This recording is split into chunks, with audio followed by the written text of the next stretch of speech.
King Cobra.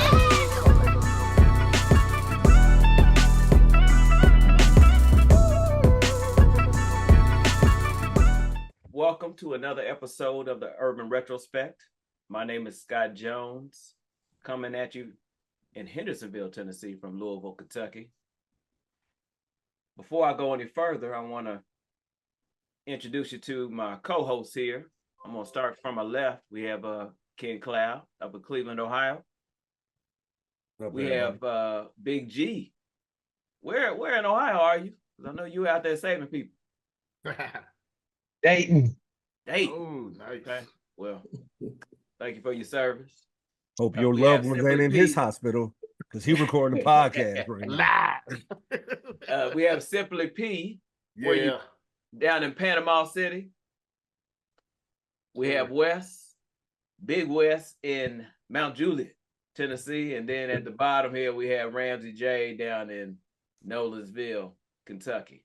But before I go any further, Ken, please remind our viewers, and thank you viewers for being on here, but remind our viewers and everyone popping up for the first time why we're here. All right, guys, why we're here. We are here. Initially, we started this podcast in 2020 to highlight Black-owned products. We're all sitting around one day. We want to figure out how we could best show our impact, our economic impact as a people, as Black and brown people. And it was to highlight Black and brown products. So that's why we're here. But we also critique and we say, hey, listen, we're not just going to do it. We're not just going to support just because you're Black or brown or whatever. It has to be a quality product. Then we got into highlighting Black-owned service providers, which is why we're here today. But instead of me going on ahead and explaining that, I'm going to throw it back to Scott. Scott's going to let you know where we can be found if you want to see more about us, our lives, the shows, everything. Good stuff. Thank you, Ken. And towards the end of the show, if you like what you're watching, please go ahead and hit that like button and hit that subscribe button if you haven't already, and share it to your friends and family. You could also catch the Urban Retrospect on Facebook, Instagram, as well as TikTok at the Urban Retrospect. Catch us on Twitter at Retrospect1619. If you want us to review a product or if you have any questions, please shoot us an email at theurbanretrospect@gmail.com. And lastly, if you want to find out a little bit about us, some of the other products and services and more, catch us at www.theurbanretrospect.com. So, before I go into introducing our guest that we have today, I'm glad that you brought that up, Ken, as far as how we got together, because one person that was on that call when we got together was the person that we have here as our guest tonight, and that's Mr. Celestia Ware of the Ware Insurance Agency. Now, he started the agency about 4 years ago as we were rolling this out. So he's been busy, and what he's doing is providing clients with a variety of insurance needs and giving them that safety net of coverage. Now, his background has prepared him to serve the needs of the community, and his claims, operations, and underwriting experience have given him the insight to guide and advise on the appropriate coverage, which is why we invited him to the Urban Retrospect to talk about his business and the importance of having insurance. So without further ado, Mr. Celestia Ware of the Ware Insurance Agency. Yeah, I done gave you the Obama introduction. Yeah, he did. Hey, thanks for joining. A few things out, but it's all good, you know. Yo, baby, yo. Hey. That boy good, man. That boy good. That's right. Brother Newt. So I'm gonna jump into questions, Brother Ware. We're gonna start from the basics. Can you tell our audience and educate our audience what is insurance? Okay. Insurance. It's a broad word, right? A lot of people, especially in the Black and brown community, don't truly understand it. But in simple terms, insurance is designed to make you whole, not better. So what I mean by that is if you go out here and you wreck your vehicle and it's a 2014, it's not to get you a 2024. It is literally to put you back to pre-existing conditions, not better, not worse, but right back where you were. So a lot of times when people, when they think about their insurance, they don't really think about the magnitude of what that really means. All they're thinking about is I pay this premium every month and I deserve to have this. That's not how it's designed, because insurance is a shared risk pool. So a bunch of people buy into a product, and insurance companies, banking, are hoping that when that time for us to deliver, we deliver on your need. Once again, I will repeat, it is to make you whole, not better. It's to put you back to pre-existing conditions. That is what the purpose for insurance is literally designed for. I appreciate that. That gives us context of what we're going to be talking about today. So tell us a little bit about some of the insurance products that you provide. I'm a full service insurance agency. So I do home, I do auto, I do life, I do bonds, I do small business. So basically anything that's insurance related, I can pretty much write it. So we're full service. So we handle from, like I said, from a small business owner to a local store that you see on the corner store, to homeowners, to autos, to life insurance. We do it all. So when you see somebody that said they're a full service insurance agency or a full service insurance company, they service everything. There's not nothing that comes into my office that I cannot write. So my question is, how does auto, home, and life insurance coincide with another? And please share with the audience the importance of each one. Okay. So the best way I can put that is your home is basically your vehicle of driving wealth. Okay.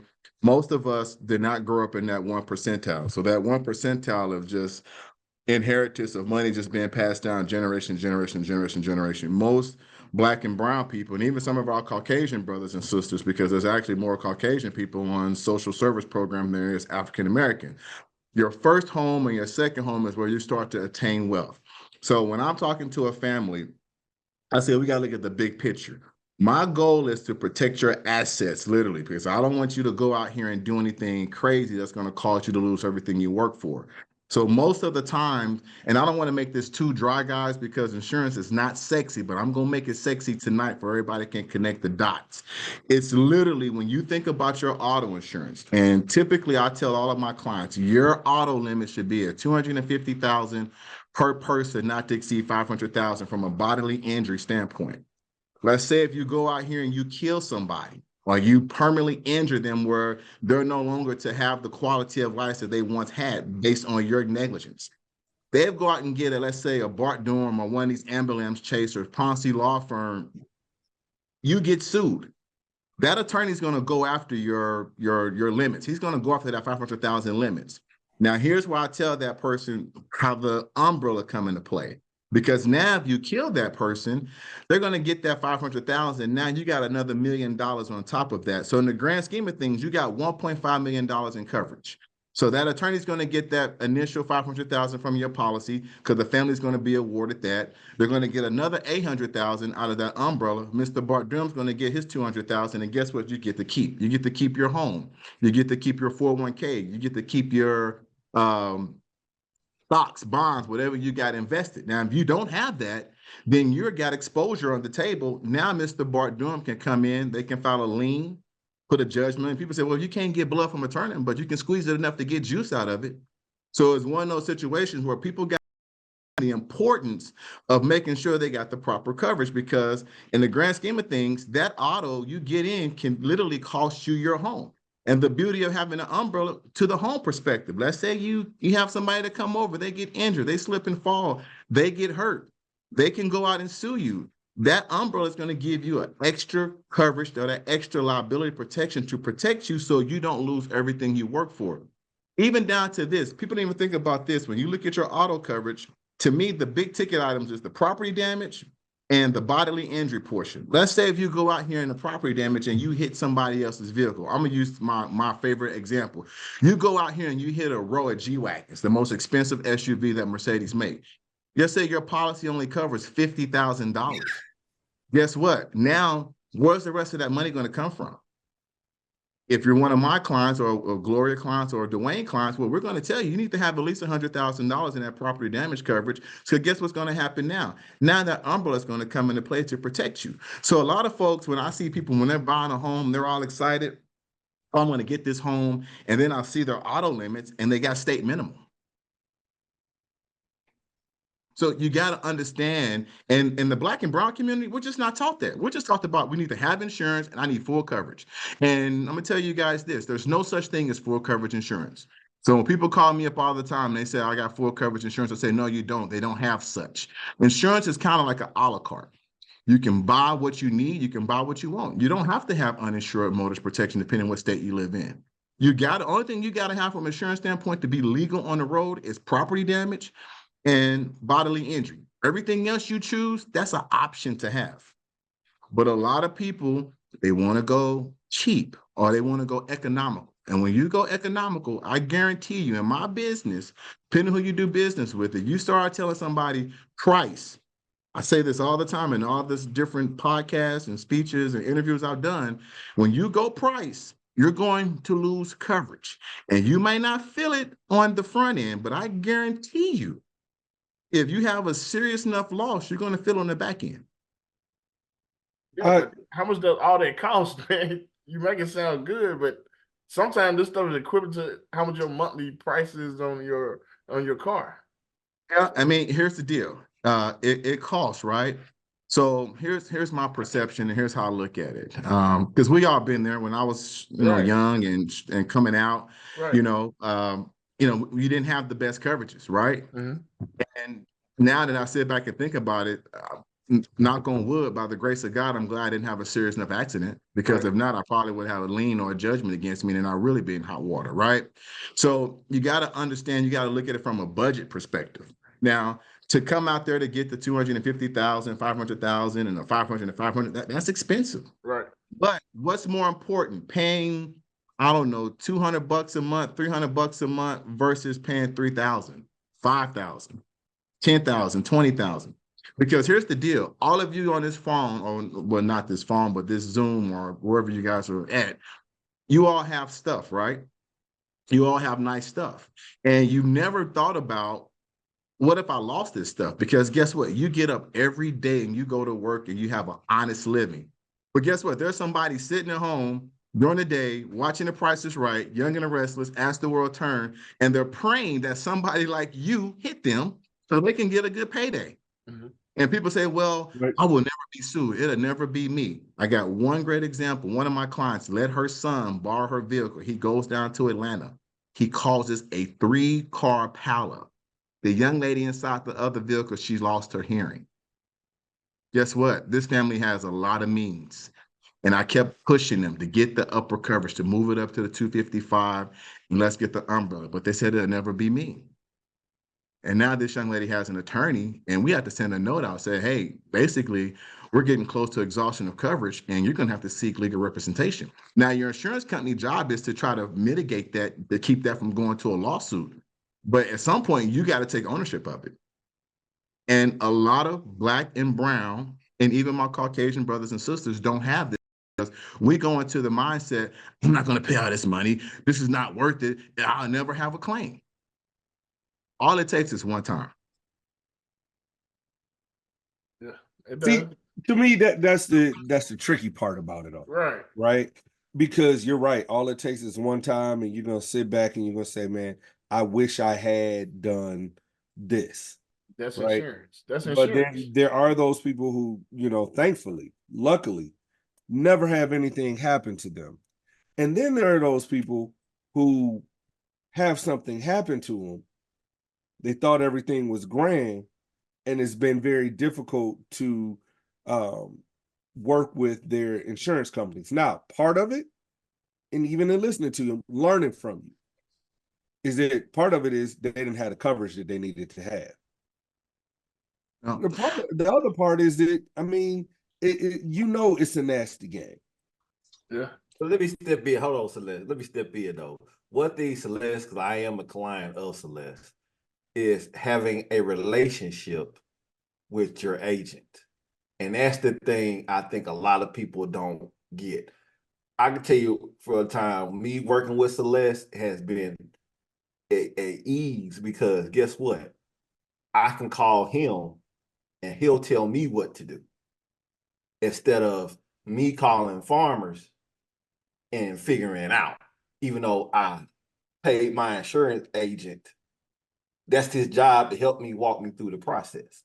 So I think having an agent that you can have a relationship with, or that's their job, that kind of help you guide you through the process. I'm sorry for answering your question, Celeste, but No, hey, brother, hey, I need some help. You want to come on in here and help me move stuff?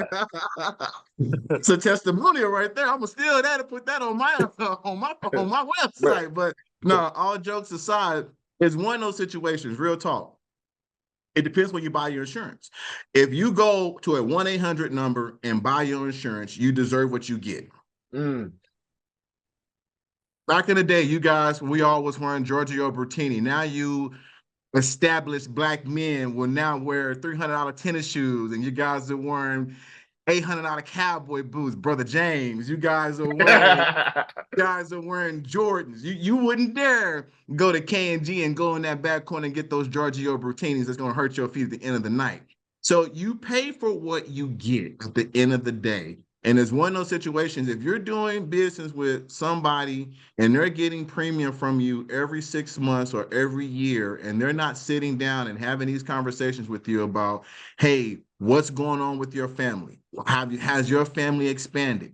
What's going on with your business? What's going on with your profession? Because guess what? You're obtaining wealth, hopefully, every year. And if your insurance agent's not having those conversations with you and you don't have a relationship with him or her, why in the heck are you giving them your money every 6 months or every year? If you got to call a 1-800 number, and I can't say their name because slander reasons, but the P and the G, in this world, they made it to now where you can just call 1-800 and say 15 minutes can save you 15%. Would you trust $600,000, $700,000? Let me even go lower. To me, if you got a $300,000 house, $250,000, you got a nice house. So would you trust our car, $60,000, $50,000, $40,000? Would you trust your prized possession, especially your house? That's going to be your vehicle to earn wealth.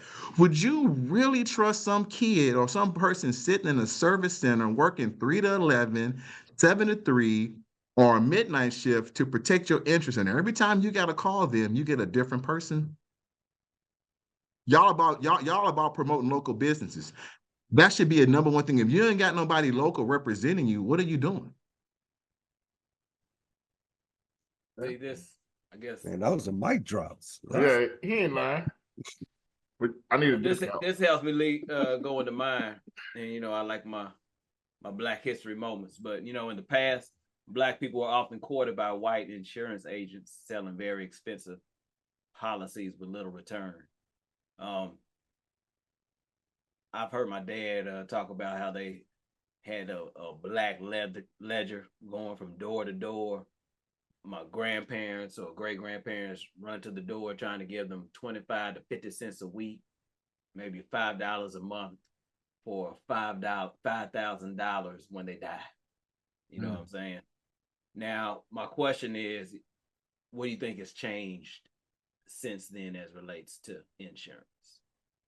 I think it's changed drastically because, racism is still there, but it's hidden, right? And most of the times, as Black people, we are conditioned to think if we go into somebody's office that doesn't look like us, you're going to get better service.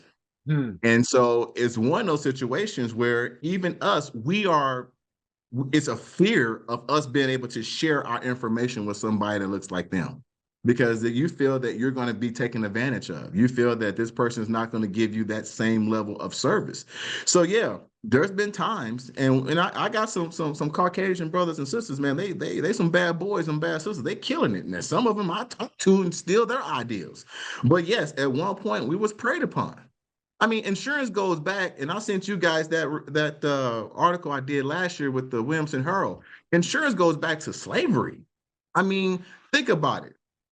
Our Caucasian brothers and sisters had a 400-year run on us. We already know that. But imagine you being a slave owner, I'm making money off you when you die.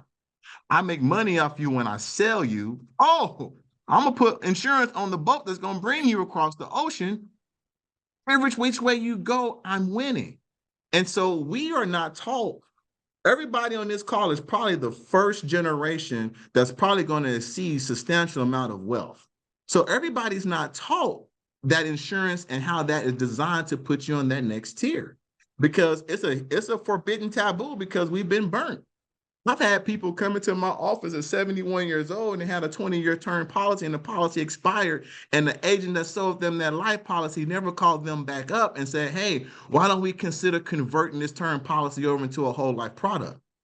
Where every month they paid their money, And in my business, a lot of agents put their head in the sand when it's renewal season because guess what? They don't want to upset the apple cart. They don't want to have you going out and be like, well, I don't know if I want. No, if you got a relationship with somebody, that's their job, is to say, hey, we need to reduce this or add this or switch this around and make sure that we got you covered. But in our community, it's been a hidden taboo where it's almost like going to the doctor. We don't want to go see the doctor and we don't want to talk about insurance because we've been taken advantage of and we haven't been treated equally. Now, I'm not saying you can't find somebody that's not going to treat you good, black or white, but you need to have somebody that, you know what, going back to what Wes brought up earlier, you need to have somebody that you have a relationship with. Because guess what? I got a relationship with my CPA. I got a relationship with my banker. Hell, I got a relationship with the guy who does my eyes. I'm trying to win his business right now. So everybody who touched me, I got a relationship with. And if I don't got a relationship with you, I'm not doing any transactions with you. It's just that simple. Yep. That's part of what I've even learned doing this since we started it. You know, those relationships matter. Look, so you mentioned a little bit ago that those of us on this call, many of our friends and family, we're going to be the first people to start really building some type of substantial wealth for our family. Can you go into how insurance impacts family economics? Oh man, it's a game changer. Like, I'm gonna go off the rail, but I'm gonna come back. Just a year ago, I had a lady, one of my restaurant owners had one of his friends call me.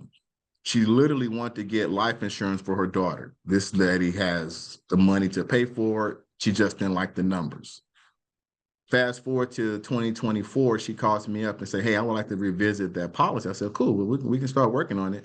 But in the midst of us working on that policy, now her daughter has a disease or some kind of cancer or tumor where she's only been given 6 months, maybe a year to live. She can't get a policy.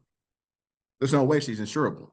Nobody's not going to give you a policy and we collect 6 months worth of premium or a year worth of premium. This kid's going to die and you get $50,000 or $100,000. So we don't understand that. When a kid is first born, what I want to say is 15 days after that child is born, they get the Social Security number. One of the things that I'm going to do for my grandkids is that I'm going to start as soon as my son says the next C, whatever, Ware is born. Well, as soon as that kid is 16 days old, I'm going to take out a life insurance policy on that kid. I'm going to probably put $150 a month away. So by the time when that little, whatever that C Ware is, gets to be the ripe age of 20, 19, 20, they probably got another $150,000, $200,000 saved up. But some of us listen to like the Dave Ramsey method, say, well, you don't need life insurance because if you die, everything should be paid off. Yes, that's true. However, you need something to protect yourself. And insurance is a great mechanism that can really take you to the next level. We got a universal product right now that you can put, $250 in a month. And by the time you get to, well, most of us on this call a little bit older, but depending your age, by the time you get to, let's say 75, 68, somewhere around in there, 72, now you got an additional income of roughly anywhere between $9 to $13. That's additional income on top of your 401k that's tax-free on top of that. So people call me up all the time. They said, well, you know what? I want to get a whole life product. That's all right, cool. So I put the illustrations together and then they see these numbers. They say, oh, that's a little bit more costly. Now I said, well, why don't we consider doing this term product? Now, over time, we can take this term product, convert it over into a whole life product, and you'll still get the same thing out of it versus ho, ho, ho, ho, ho. No, get what you can afford, because at the end of the day, I don't want to put you in a product and 2 years from now you can't afford it. Or a year from now it lapses. But we're not taught those things. So we missed the boat. And I'm gonna tell you guys, these past 4 years have literally changed my life, because I now sit across the table with people that got some serious means, and I sit across the table from people that are just in the middle, and I got some folks that are just working, right? And it just puts things in a total perspective. We take everything that we have for granted because everybody we hang out with is successful. And insurance can be a tool to take you to that next level if you utilize it the right way. Hell, some of us, all of us got kids. How many of your kids got life insurance right now? Don't answer that question. I don't put them on the spot, but just think about it. I got another client, kids on the spectrum, autism, having a hard time getting insurance because they feel a kid with autism can do bodily harm to inflict themselves, depending on where that kid is on the spectrum. How many of you got something outside of your job? So in case that good corporate job tells you, no, we don't want you no more, we don't need you here, then what happens? You know how many first-time home buyers I come across that come into my office and I have to be the dream killer because the realtor and the mortgage lender that sold them on this dream, you got this $250,000 home, but what do you have outside of that? So if you die, is your wife going to be able to stay in this house or she got to go back to renting? Then I see this. I see mortgage lenders calls me up. Hey, this DTI, debt to income ratio, is really, really high. We need to get their insurance policy to the bare minimum. So you know what I call that? I call that a skeleton policy. So now this person, and they got a house insurance, but guess what? They got a $5,000, $7,000 deductible. And now when they get ready to go file that claim, if it's a tornado comes through, they don't have the income. But guess what? They got a house. Oh, they're not taught about when you buy a house, it's an appreciating asset. Every year it's going to increase in price. They don't understand that property tax is going to go up. They don't understand that home insurance is going to go up. But now they got a product that they really shouldn't afford, and they probably should have been in a townhome versus an actual house. So when you look at the dynamics of all the things that I just put on the table, it all depends on how you are sitting down and having those conversations. And if you are not sitting down with a true professional, you're probably leaving money and opportunity on the table, because we see it as, I don't want to pay it because I don't feel it's going to do what it needs to do, because insurance is a hustle. It's a scam. They're going to take advantage of me and I'm never going to get what I'm deserved. Bottom line. All right. Well, tell me this. We talk about we're here, we're the Urban Retrospect. Are most African-American families underinsured, or overinsured, or right at the right place? Man, it varies. I'm a big Pivot fan. I love Fred Taylor, Channing, and Ryan Clark, right? And Fred always uses this slogan, and I've stole it: exposure leads to expansion. So it depends.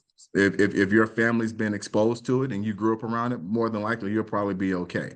Like my son, no, right? My mom just passed away, and shoot, she listened enough, and we got a little bit of money left over from her funeral. So, you know, exposure leads to expansion. I had to teach my mom that, and my mom has some years on me, right? So it's one of those situations where if you've been exposed to it, then you know. But if you haven't been exposed to it, you won't know. And by the grace of God, when I graduated from Kentucky State, man, I fell into insurance. I didn't plan to be in insurance, but once I got into it, I seen how broad it was, and you can make a good career out of it. I decided to do more into it, and I just been blessed enough to be around it since I was 22. Now I'm 48. So I've never done anything else in my entire career but insurance, but in different disciplines. So when we're talking about Black families, it all depends on your exposure level. But once again, how many Black families are exposed to financial literacy? How many Black families know about insurance? How many Black families really know about buying homes? How many Black families really know about their credit? And believe it or not, your insurance premium is based on all those things I just stated. Your insurance premium is based off your credit score. Your insurance premium is based off your zip code. Your insurance premium is based off your driving history. Your insurance is based off how many accidents or claims that house has on it that you're about to purchase. So there's a lot of moving parts that go along with that. But once again, how many of us know? I can't put a direct answer on that because that would be just bad data, me just putting out false information. But I look at it from an exposure perspective. What you grew up is what you know. And if you've never experienced it, then you probably don't know nothing about it. And you're just lost. Just hopefully you can figure it out. That's why you need to find a good agent. Bingo. All right. Like I want you to kind of pick it back. Let me cut you off, Wes. Let me cut you off. One thing I'll say is I'm gonna give him a shout out. My financial advisor, Sean Johnson with Edward Jones. Sean got me when I was 22 years old, fresh out of college. Gave me $100 a month, and I'll make that money work for you. I've been doing business with him since then. I ain't know anything about financial literacy, but guess what? He just pulled me to the side and just said, "Hey, give me this, and I'm gonna make your money work for you." Josh just got a plug. Just Right. like that. He's mine too. It has been probably for about 20 years. So yeah, but go ahead. I'm sorry. I know you touched on it earlier about kids having insurance, and you mentioned the one with the kid that was on the spectrum that can't get insurance. Can you get more in detail on how important it is for kids to have insurance? I think it's very important because let's say if your kid gets a, and I'll talk about myself. I'll be 100% transparent with you guys. My son is 22 years old. He's made some decisions that you all know about that I may not agree with, but guess what? At some point, I still got to protect him because he still don't know what he needs to know. So what I ended up doing for him, probably, I want to say it was either his junior year or his senior year, I can't remember. I took out a $500,000 life insurance. And the biggest reason why I did that is because he's getting older. You know, right now he's still trying to figure it out. So at least if he comes up with a illness, if something happens to him, he has 500,000 right now. Oh, let's see when he gets a job and he becomes a professional. What I'm going to do then is we're going to talk about how we're going to take some of this money, start converting this and making this money really work for him. The younger that kid is, the better it is. You know, I can't put his business out there, but I got a client on this call right now. We insure a couple of his kids right now. He got a whole life product and it's earning money for his kids right now. So it's one where you have to really sit down, and even if it's not me, get with somebody to sit you down who can explain that. And I think if you got insurance on your cell phone, you got insurance on your tablet, and your kids is walking around and you got something through your job and you're paying 10 cents every pay period to have them on insurance, but you don't have anything on your own outside of that, you're doing them an injustice, because what if that kid gets sick? And it can't easily happen. If they get sick, now they are uninsurable, because I have seen it happen, and now they can't get life insurance. But we don't look at it from that perspective. We just don't. What is there a particular illness that you are insured with your son on? You can't just say he get an illness. Is there a certain illness that that's on that list? It just depends. It depends. Right? It literally it just depends. Like I've come across kids with heart issues. I've come across kids being on the spectrum. I come across kids with, believe it or not, with weight issues. You know, where they wanted to see the kid's medical record because based on the BMI chart, the kid was obese. So I've seen it across the board.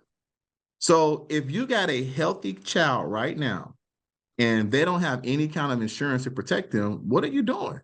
And then we're talking about, well, we're going to pass the hat for our family members. You got life insurance, your wife got life insurance, or your spouse got life insurance, or your partner got life insurance, but you don't got it on your kids. I had a client the other day, about a week ago. She bought pet insurance for her golden, what you call it, doodle, whatever it is. I'm not a dog person. Like, on your dog? But yeah, that's her family. Yeah. Simply P loves dog love. I ain't saying no comment. All right. I'm not trying So to be I got Debbie another. Downer, man. I'm not trying to be Debbie Downer with this, but it's just what I just do it so much. I'm just numb to it. So my apologies if that's coming across that way. No, it's what people need to hear, man. Yeah. You have to watch the last episode. Oh yeah. Okay.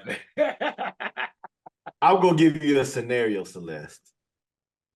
say I'm a young married person just starting out, just graduated from college, just got married to my college sweetheart, and she's pregnant. And I got my first job, and she got her first job, and we're about to have a family.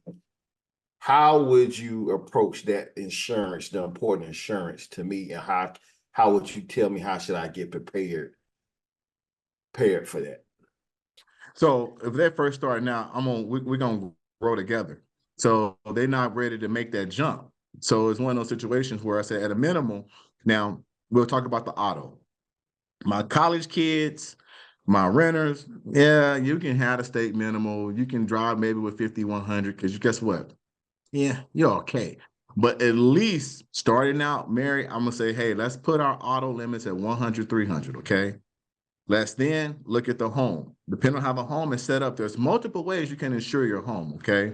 So from what I look at, depending on how the neighborhood and the area, for my folks that live in Williamson County, or now, shoot, pretty much in Davis, anywhere in Davidson, but Williamson and Davidson, the home market is just crazy stupid. So I just go ahead and put a guaranteed rebuild cost on most of those products that I can. So what that really means is, let's say we got the dwelling set at 400,000, and the developer or the contractor comes back and say it's going to cost us 500,000 to rebuild this home. With that guaranteed replacement cost, if they come back and say now it's going to be 550,000, guess what? That person never has to worry about taking out a construction loan. But going back to the family and them starting out, we're gonna grow together. So what I'm gonna do is I'm gonna look at their house. Say they got a $250,000 home. We're probably gonna do another 25% replacement cost to that. So now you take that 225,000 times that by 0.225, whatever that number is, you add that on top of the dwelling cost, that's going to give them the adequate coverage. But now the thing that makes me a little bit different is that I'm going to be talking to them periodically. Okay, like, hey, how are we progressing? What's going on? So then what we're going to do is, once you get that promotion, once you get that raise, now we're going to see if we can afford to move these coverages up, and I'm going to explain it to them. I mean, I use Ramsey as an example. He didn't believe in the umbrella theory until, I kept sending him this link. Hey man, read this. But then he goes out with those big boys, the Caterpillar he was hobnobbing with, and they was like, hey man, I gotta have that umbrella. And guess what? He called me out like, hey man, I need to get an umbrella policy. So you grow with your clients. You don't force it on them. You say, hey, here's what you need. And you tell them what they need, and then you let them decide what they're going to do with that. Because at the end of the day, and I say this jokingly, but I love my Google 5.0 review, and I love my Facebook great rating. So you would never come across a client that has done business with me and say they didn't know. They knew, they just chose to go a different option. So you got to grow with the client. At the end of the day, Wes, you got to grow with them. Them just first starting out, you can't throw all these products. Like, you ain't ready for that. You just got into the house. But at least let's protect the house. Let's at least talk about the life insurance, and let's at least talk about this. So that way, so in the next 2 to 3 years, as you start to move up, guess what? There's levels to this, right? Hey, so what is the common misnomer about insurance, man? It's a ripoff. Don't pay your premium. Insurance company don't want to pay you what they owe. Yeah, And fine print. Right. Fine print.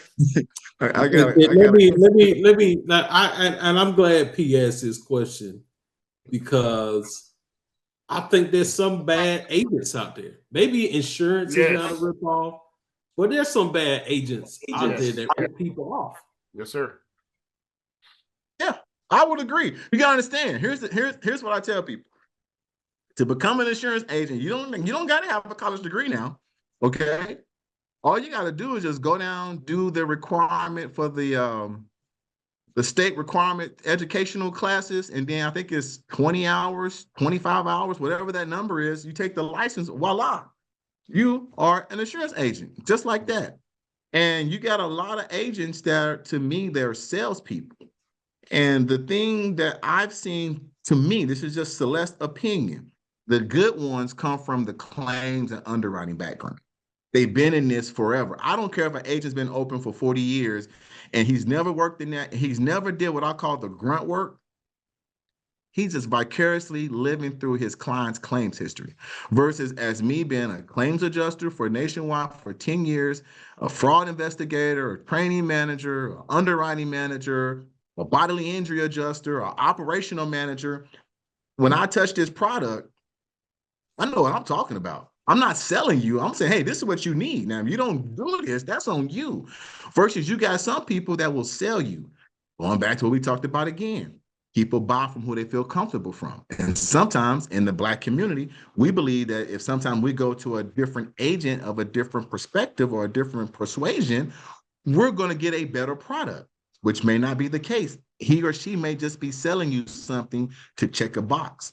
That's the reason why when you buy your insurance, you gotta treat that like your doctor. You know, you ain't gonna just let your doctor say, hey man, we're gonna dig in you and figure out this out. You gotta trust that person.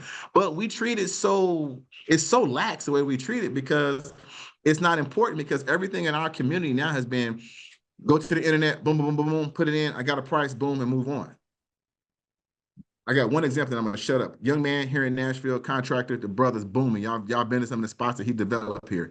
Came to my office, went to Next Insurance and brought his general contractor policy. I was laughing so hard, I forgot he was in my office. He said, man, you laughing at me? He said, no, I'm not really laughing at you. I'm just laughing at what you brought.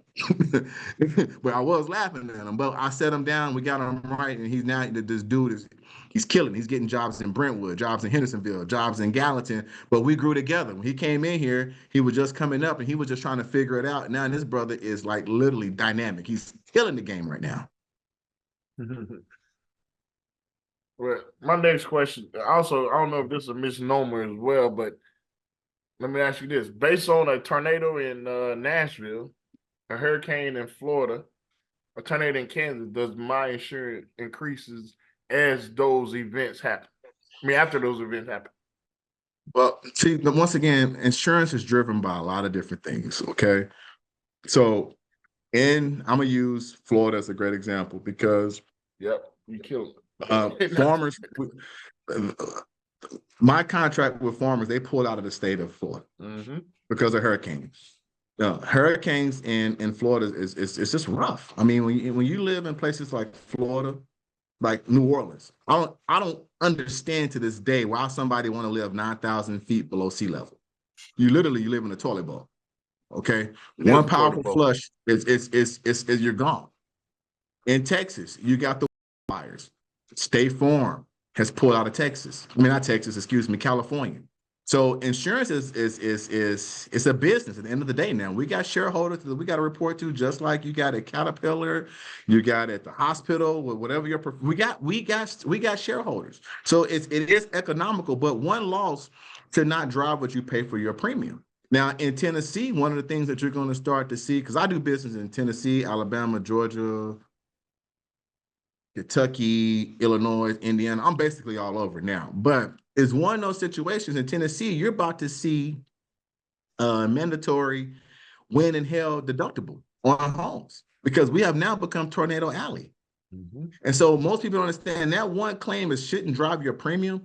But when you got thousands of people where you didn't pay, let's say, close to $800 million out in claims, that's a lot of money.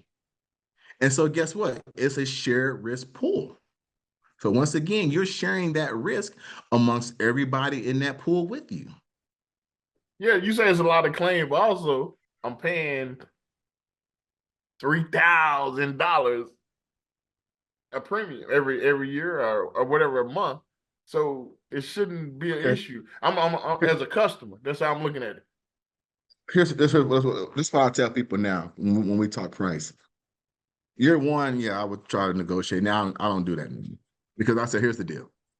You're giving me $3,000, or you're not even me. You're giving the company $3,000, and you got a $200,000 investment. Who's winning on that? And we have to rebuild your house. Depends on how long. So if you want to cut corners, because believe me, there's somebody that's gonna go out there and they're gonna say, hey, you want to get this lower? It's like when you go buy a used car. They say, what the price you want to pay? They keep going back into that room and just beating the hell out of your credit. They give you that price that you want to pay. Insurance works the same way. So if you want to pay something lower, that's where I say if you do apples to apples comparison. You know, I had a guy the other day, he got a year policy. Do you know how hard it is to find a year policy now? Because most of the carriers now have gone to 6 months policy due to this economic that we're in, this current economy. Yep. So it's one of those situations. If you're looking for something lower, you're going to find something lower. But at the end of the day, when you start going lower, and I'm just saying this hypothetically, typically when you start cutting price, you're cutting coverages. You may not feel it in the front end, but on the back end, you're going to feel it when you have that loss. Yeah. So would you call insurance a financial planning item? You got to have it. The more wealth you accumulate, some of my more wealthier clients, I got a guy with a $2 million house. He said, look, man, I don't care about that. Give me a $10,000 deductible. Everybody can't say that. Right. So it just depends on where you are financially. It depends on where you are from a budgeting perspective. But you need something, because if you are what I call a mid management level or mid in your career, and you don't have those kind of funds to protect yourself if something were to happen where you can just go in your pockets, then you got to have insurance. It's just that simple. Now, let me ask everybody, because we got a lot of great knowledge and wisdom from Mr. Ware. Are there any, I guess, specific questions that any of us have for your auto? But my question on the natural disaster, if something bad happened here in Florida, does it affect Tennessee and vice versa? As far as, because you said it's a collective pot of money. No, So each state stands on its own merit from a rating perspective. But and I use Tennessee because in the past 4 years, really 5, the economy here has just shot off. It's been crazy. So the one thing too, I'll tell you guys, if you guys are seeing increases in your auto insurance, this is the first time ever in America history where an automobile has become an appreciating asset. It used to be said you drive a car brand new, you drive it off the lot, you lost money. Mm-hmm. That's not the case anymore. I got a gentleman that got a 2012 Chrysler 300. He got 13 grand for it. I'm like, dude, that's a $7,000 car. Mm-hmm. I got a guy the other day with what I call a base model CarMax SUV. He got 45 grand. Yeah, I heard about that. But how does it affect my insurance though? They're gonna make it go up because now the value. Manufacturers are charging more for the parts. So if the manufacturer's charging more for the parts, if the body shop's charging more for the labor, the hospital's now charging more for ER visits and radiology. You go to the emergency room, you're paying the ER physician and the nurse physician, and then you still got to pay the ride in the ambulance. That's $5,000 to $10,000 right there. And they're charging more for their services. So guess what? In this current economy, when everybody's charging more, guess who all feel it? Everybody. I got a question for you. Well, I actually have 2. The first one is, do you recommend, or for your clients, do you try and bundle all of their insurance where they have everything with you? Or what do you recommend? I would imagine it's an independent or an individual decision, but yeah, it depends, man. Because sometimes it just I got a family right now in Kentucky that reached out to me, and I'm looking at their stuff before I start with this, and I'm gonna tell them, look, you need to stay where you're at. Call your agent and have him do what you need to do on your end. He's gonna thank me for it later. Bundling is a good idea. Don't get me wrong, but it just depends on what the family is. Because if you got youthful drivers and you got just expensive stuff going on, it may be cheaper to stay where you are from an auto side and still have your home somewhere else. It just depends. Now, I would like to bring it all in house, but here's the deal: people, because I write stuff just besides farmers too. So I get families that come in here, and let's say, especially now with this current economy, I got a lady who's been with State Farm for 20 years. Farmer said no to her, so I took her out to another carrier. She's sitting with American Modern right now. Her auto's with me, her umbrella's with me through Farmers. So it's just a price difference. So you would love to put it all together. It'd be better to have it under one umbrella, but sometimes you got to look at the individual, where they are, and then you got to meet them where they are, and then you can just decide and go from there. Okay. The second question that I had is there any place where you cannot offer your services? I'm pretty much, I'm in the Midwest, the Southeast, West Coast, no. I just try to do where when I was looking at, because first I had to kind of like go through some stuff to get where I am. So I just didn't have. I started with Tennessee, then we did an acquisition last year, and then when I took on another office, or I purchased another office, it gave me Mississippi, Alabama, and Georgia. Then I do stuff in Texas, I do stuff in Ohio, I do stuff in Indiana, I do stuff in Missouri. And so it just has more from that standpoint. That's the reason why, man, I'm never at home. I literally live in this office. Okay. You never said Florida, so home auto, you Nah, got a man, Florida. nah. Hey, you can have Florida, man. Florida and Hey. Cali, it's a wrap. It's a All wrap. right. I got one. I got a question. I got a question real quick. Okay. So if I was in dance rehearsal and I sprained my ankle, how could I get covered from that? That's it. If you was at dance rehearsal and hopefully you got you got a health insurance. So you better. I do health insurance too. Hey, we do health insurance too. I got a firm that we broker deals with. I just got one of my guys today. He's an electrician, and we got him taken care of. So I'm telling you, it ain't nothing that comes in here that we can't help you with. Well, I mean, I'm glad you said that. So, like with Big G, travel nurse, you know, Yeah. he's I got a travel nurse right now. We just got her health insurance. Yeah. Well, not even on the health insurance piece, but I guess even when he's renting out homes for the period of time that he's there, do you recommend renters insurance during that specific period of time for, let's say, travel nurse? Depends how long he's gonna be there. Because he's just there temporarily. Like I said, G's usually there for what, a month, two. His homeowners insurance will take care of 4. So 4 months, yeah, you could get a little $20 policy a month, so in case something happens. But in that situation, by him being a traveling nurse, his homeowners should, depending on the company, I gotta look at the policy, but it should cover him while he's working remote from that standpoint. I got one last question for you, Celeste. I know you work with me with this, but can you touch on a short description on how to prepare a family who has a teenager that's preparing to drive? Patience. But no, I actually got a video that I shared with Wes and Tanya that I shared with CJ. And because I was scared to let CJ drive, man. He didn't start driving until he was a senior. Because at the end of the day, you know, we all want to get our kids to drive, but they got to be responsible. Because at the end of the day, if they go out here and they jack something up, it falls back on you. So I literally showed him videos, or not videos, but a PowerPoint of severe accidents. And this is what can happen if you do this. And in the grand scheme of things, this nice house that we live in, we could pretty much lose everything that we ever worked for because you decide to be immature behind the steering wheel. So I tell people all the time, just because your kid turns 16 doesn't mean they should have the keys to the kingdom.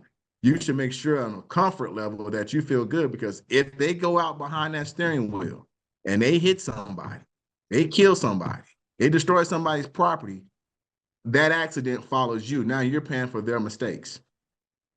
And then the flip side to that is once that kid turns 21, 22, as long as they're still on your household, I've had parents call me up and say, hey, I want to kick them off my policy because I'm paying too much. And I said, no, just have them pay you that difference, because I guarantee you, if we spend them off on their own policy, they're going to be paying more for their freaking car insurance that they're going to probably pay for what the car's worth. So that extra $200 that you're paying, just have them pay you for that difference. But youthful drivers, I'm not a fan of. I tell parents, unless you just know your kid very, very well, which you don't. You know their representative. When they with their boys, they're like, Java, what's up? We about to kick it.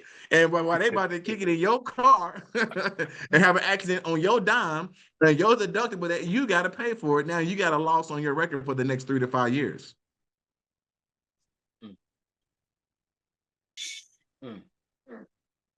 Yeah. That's crazy.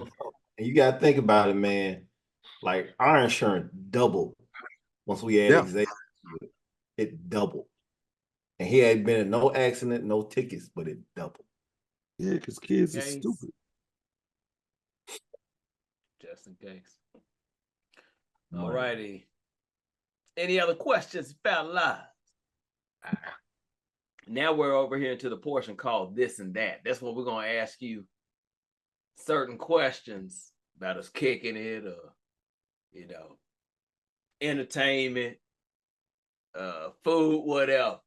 So I'm going to start off with the first one. Live is Classic. Atlanta Classic or Magic City? ATL shawty. hey, TSU needs to bring that back. Yeah. That's all I have to say. Hey, fun fact, first time I had a gun pulled on me was at the Magic City Classic.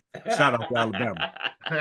That's why, well, see, and now you run the risk of going down to Atlanta Classic and getting your car stolen. Right. Yeah. Atlanta class was dope though. Yeah. All right. See, Ware is a member of Kappa Alpha Psi Fraternity Incorporated. Here we go. Up chapter Alpha, Upside State University. Live is Clay. Charlotte or Houston? Ooh. You say Charlotte or Houston? Charlotte. Look at Ramsey's face. Look at Ramsey's face. Hey, that's the marriage. That's when we all. That's when the marriage was born. Debauchery. We was about 6 of us up there in that room, man. For real. Wow. All right. So even the 4 of us, me, you, Ramsey, Wes, and Big G have even been on road trips. Live is trip. Miami or LA? Miami. Miami. Can you touch about the wildest experience of when we was at our first CIAA together? And we was all in your cousin apartment. That was a halfway house. Oh, man. I bet you put that in there right there. That was a halfway house. Dude, it was a fun and a wild experience. Oh man. John Blaze is still legendary for that weekend. He sure is. Yeah. He sure is. Yeah. So, all right. Well, being on the show, I'm the only one that graduated from a PWI. I went to graduate from Indiana State University. Everybody else graduated from Tennessee State, for the exception of Big G, K-State University. And also, you are a graduate of K-State. So let me ask you this. Will you say the thoroughbreds or the breeds? Let's go. Thoroughbred. Okay. Thoroughbred. Okay. Well, you are also a graduate of TSU. Yeah. So, would you say TSU or KSU? I'm K-State all day, baby. So Yeah. You gotta stay loyal to home, even when you know it ain't true. Hey, Hey, Big G had that night. He got his TSU shirt on, boy. K-State all day. I got a picture with you. We had a Delta Day party. You got a long sleeve TSU. Hey. But when in Hey, Rome, do what Romans do. Okay, so let me ask you this. Live is homecoming. K-State homecoming or TSU's homecoming? You can't do that, dog. Yeah, we can, and we did. We know you gotta stay true. 5 for 5. I'm gonna leave it as that. K-State. Say less. 5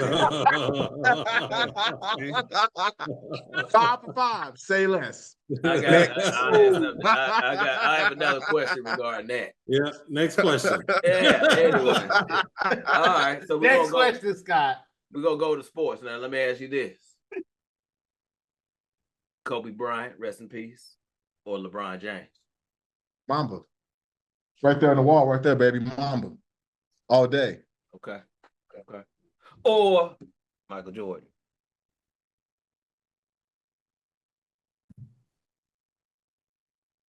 MJ. Yeah. Gotta go MJ. I grew up on MJ. Yeah. True that.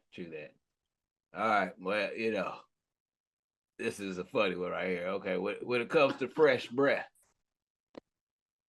Gum or no gum while drinking? No gum. And Let why? them smell that alcohol.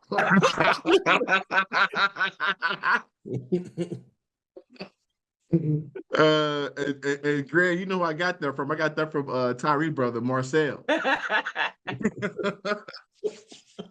what he said, man, that breath smells like yours. All right.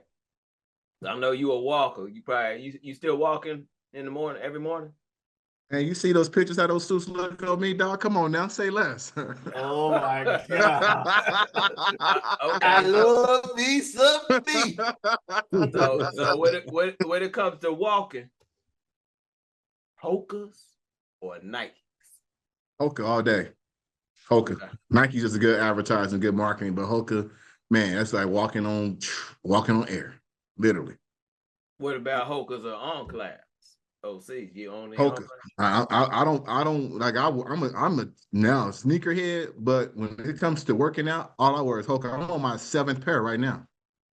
Okay. Dude, I got some David Stolen is Nikes. a great part of the market I share. got some Nikes that have challenged the Hokas. Big Uh-oh. time. Really?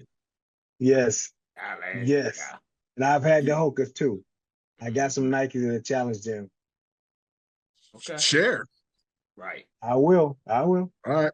Good stuff. All right. I'll tell you one thing you introduced me to, Celeste, were the 0 grams. Yeah. Kohan or Jay? So I got extra money and I got to take care of CJ, dog. So I'll be flexing a little bit now. I'm still gonna stay with my. I still gotta stay loyal to Jace. Jay. Oh my God. With a suit on. Let me tell you something, man.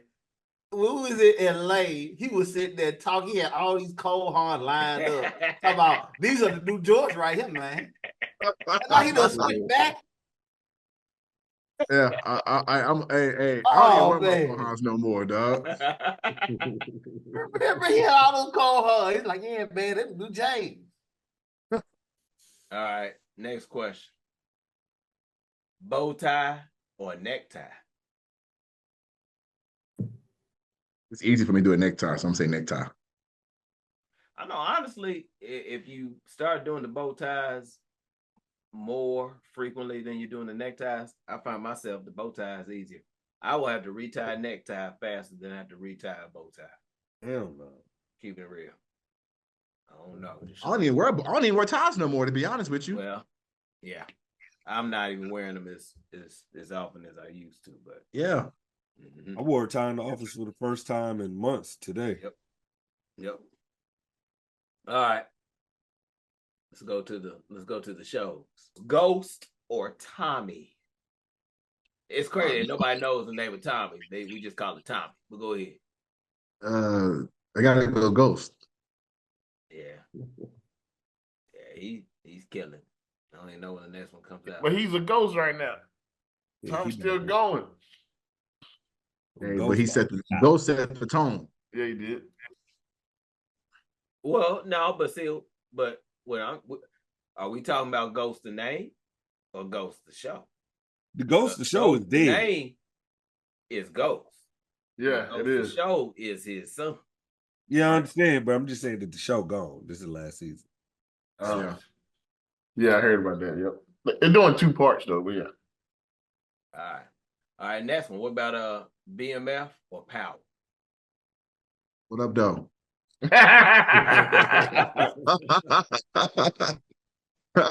What up, though? That's Meech, man. Hey, but I got a question for y'all, man. Y'all notice how everybody been talking about Tubi and how Tubis are horrible. Are we not going to admit that BMF this year has been just a little bit better than Tubi? With the girl. Hey man, come on. I was mad they put a fake Tupac in there. It's like they had the Tupac with the bandana on that during the same time he was Digital Underground. Hey man, they said F it to their consultants, or maybe the consultants still on strike because that's horrible. Yeah, I haven't seen BMF yet this season, so well, I'm over here quiet. Tubi. But what about this? J. Cole or Kendrick Lamar? West, y'all. Kendrick, dog. Come on. Yeah, Kendrick. Yeah, Kendrick. You know, I think he West. saved hip hop. Kendrick saved hip hop. Yeah. Well, you can't give it to J. Cole because J. Cole apologized. Came out with this track and they ain't let him go apologize. Yeah, but 2023 was J. Cole's year though. He been killing it. So what? And that boy and Kendrick came in one verse and shut everything down. But the beat one with verse in one movie. You know, you don't have to do anything ever again. Oh yeah, that movie. Yeah, he was on. So, all right, what about this? Biggie or Pop? Pop. Hey, he said that quick too. He said Pop. All right. Shit, Juice. I just saw Juice. Juice was on something just last night. I was watching that. Man. But you saying Pop because he had so many albums? Because Biggie only had 1 or 2 albums, or you saying Pop is just straight up better? Pop is just better. All right. Pac did something for me. Like, man, he stirred the spirit, man. Like when he would flow. Only other person like that for me was DMX. Okay. About this, Jodeci or Jagged Edge? Jodeci. Okay. My man. Come and You talk to put me. Jagged Edge in there with them, man. Yeah, they ain't on the same level. All right. We heard this already. I don't know how many times tonight. That's why I couldn't wait to get to this. This is the last. Here we go. The origin of Say Less. Is that you or Big G? Big G.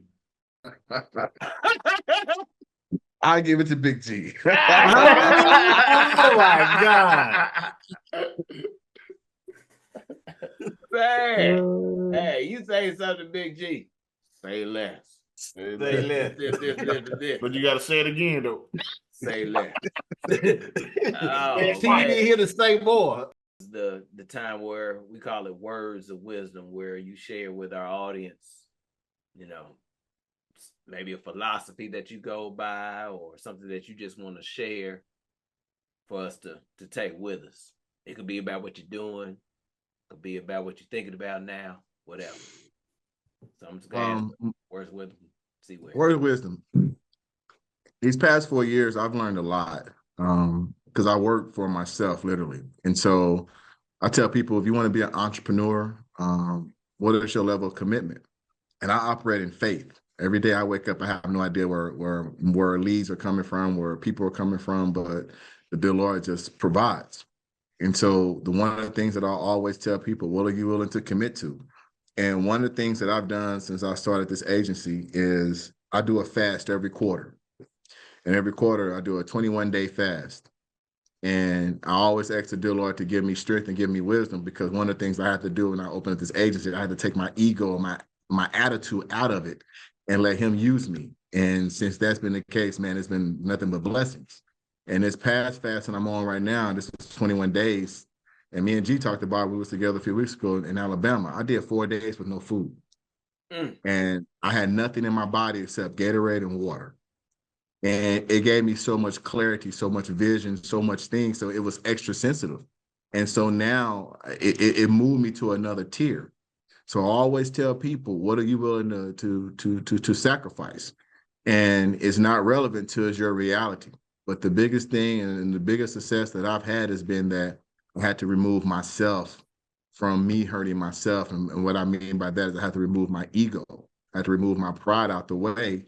And every quarter, I don't do this once a year. I do this every quarter, 21-day fast. And that 21-day fast gives me clarity. And I ask for God to give me direction, not only for the business, for my personal life, for my finances and everything.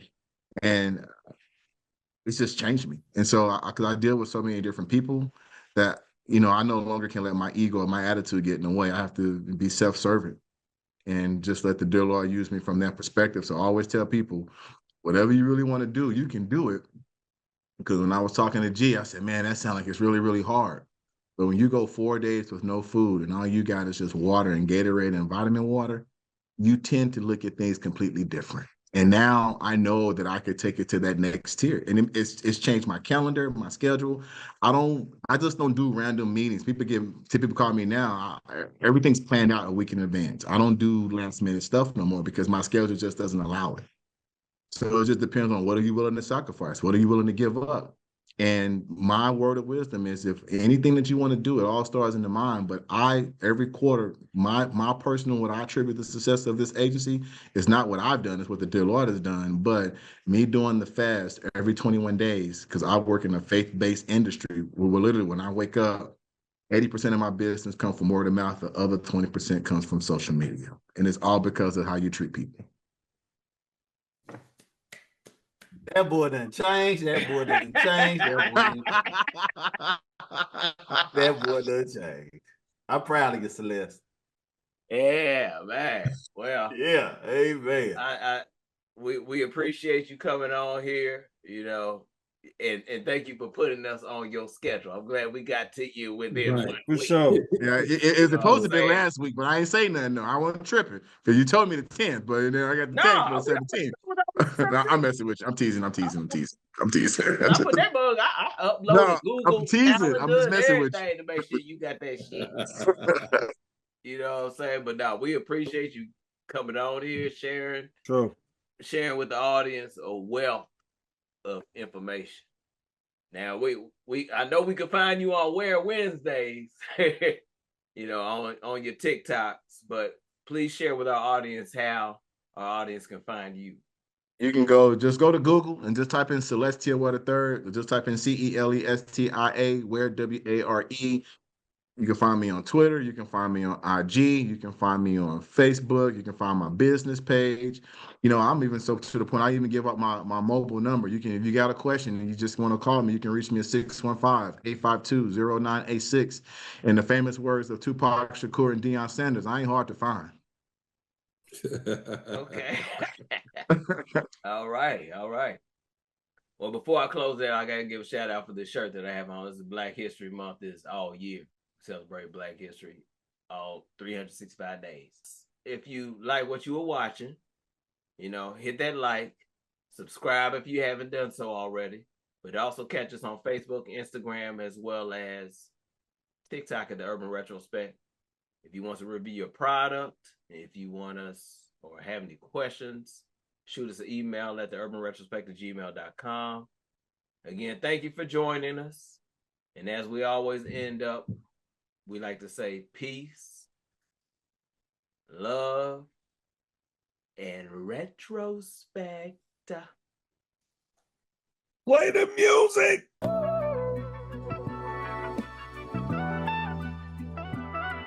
So I got this from Power and Black Tea, so I have to give a shout out. Now let me ask you about Lil Weezy down here, Wes. We get it from, cause it's dope. Can't reveal my sources. All right, well, it's still dope. We have some haters out here. Black owned, but it's black.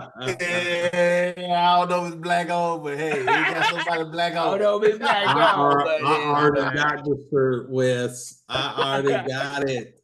I got it in white. Because I got some J's that have set that shirt off. hey, I'm dope. I keep looking over it like, shit. King Cobra.